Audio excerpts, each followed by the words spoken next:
പ്രവാസി വ്യാപാരിയെ തട്ടിക്കൊണ്ടുപോകാൻ കൊട്ടേഷൻ നൽകിയത് സ്വന്തം ചെറിയച്ഛന്റെ മകൻ. സംഭവത്തിൽ വലിയ വഴിത്തിരിവാണ് കേസിലുണ്ടായിരിക്കുന്നത്.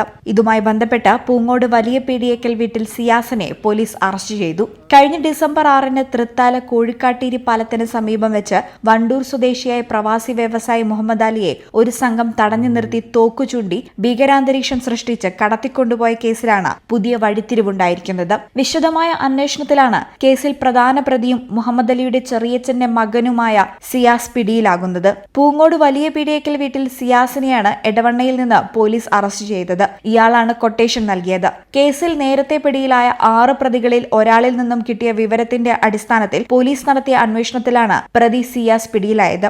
ഒരു കാലത്ത് മുഹമ്മദ് അലിയുടെ വിശ്വസ്തനും ബിസിനസ് നോക്കി നടത്തുകയും ചെയ്തിരുന്ന പ്രതിയുടെ തട്ടിപ്പുകൾ മുഹമ്മദ് അലി കണ്ടെത്തുകയും ചുമതലകളിൽ നിന്ന് മാറ്റി നിർത്തുകയും ചെയ്തതുമൂലം കടക്കെണിയിൽ അകപ്പെട്ടതിന്റെ പക വീട്ടുന്നതിനും മുഹമ്മദ് അലിയെ തട്ടിക്കൊണ്ടുപോയി വലിയൊരു തുക മോചനദ്രവ്യം ആവശ്യപ്പെട്ട് ബാധ്യതകൾ തീർക്കുന്നതിനു വേണ്ടിയുമാണ് സിയാസും കൂട്ടാളികളും ചേർന്ന് കൃത്യം നടത്തിയതെന്നാണ് ലഭിക്കുന്ന വിവരം. നെടുമ്പാശ്ശേരി വിമാനത്താവളത്തിലേക്ക് പോവുകയായിരുന്ന മുഹമ്മദ് അലിയെ പട്ടാമ്പി മുതൽ അക്രമി സംഘം പിന്തുടരുന്നുണ്ടായിരുന്നു. തൃത്താല തിരുമിറ്റക്കോട് കോഴിക്കാട്ടേരി പാലത്തിന് സമീപമാണ് അക്രമി സംഘം സഞ്ചരിച്ച വാഹനം കുറുകെ നിർത്തി മുഹമ്മദ് അലിയെ തട്ടിക്കൊണ്ടുപോയത്. തുടർന്നാണ് കോതകുരിശിയിലെ ആളൊഴിഞ്ഞ വീട്ടിലേക്ക് കൊണ്ടുവരുന്നത്. ഇതിനിടെ വാഹനത്തിൽ വെച്ച് കാനഡയിലുള്ള മകന് 70 കോടി ആവശ്യപ്പെട്ട് സന്ദേശം അയപ്പിക്കുകയും ചെയ്തു. കൊട്ടേഷൻ ടീം മദ്യപിച്ച് ബോധരഹിതരായതോടെ പുലർച്ചെയോടെയാണ് മുഹമ്മദ് അലി തടവിൽ നിന്നും ഓടി രക്ഷപ്പെടുന്നത്. തുടർന്ന് സമീപത്തെ പള്ളിയിൽ കയറി അവിടെ എത്തിയ ആളുകളാണ് ആശുപത്രിയിൽ എത്തിച്ചതും സംഭവം പോലീസിനെ അറിയിക്കുന്നതും.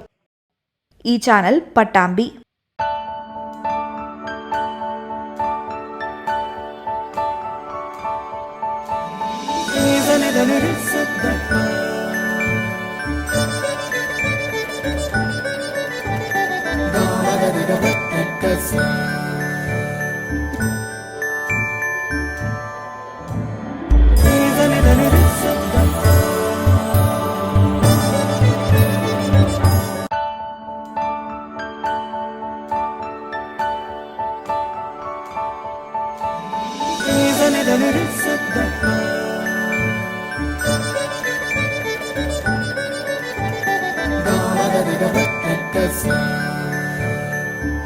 Qatar golden diamonds, Calicut road, Valanchery main road,